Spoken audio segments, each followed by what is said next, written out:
Mix by तहलका music काली पहाड़ी बटिया जमुई जमुई।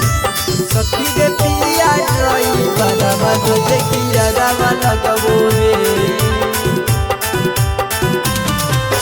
आधी आधी रोतिया में हमारा जगबो है, आधी आधी रोतिया में हमारा जगबो है।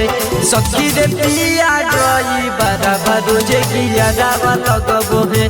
सखी रे पिया रही बना रोजे किया रामा लगबो है। गियर लगाई के रोजे रोजे जियरवा डरबो है। गियर लगाई के रोजे रोजे जियरवा डरबो है। सखी रे पिया रही बना रोजे गियरवा लगबो है। सखी रे पिया रही बना रोजे गियरवा लगबो है। रोजे गियरवा लगबो है।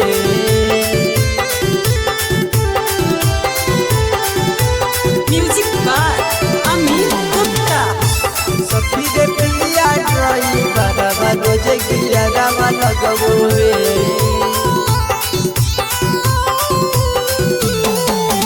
जमुई जिला में बारे चाचा के टरकावा चलबो है।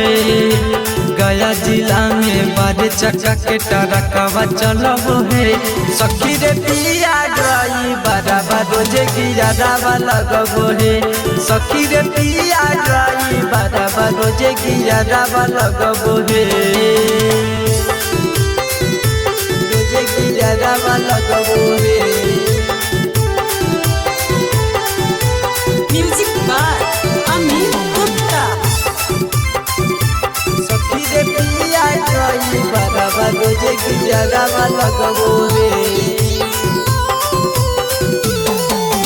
राइटर कांग्रेस पंकज राजा नियरवा बोलबो है।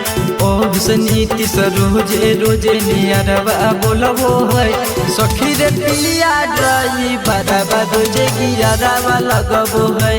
सखी रे पिया रही बना रोजे गियरवा लगबो है।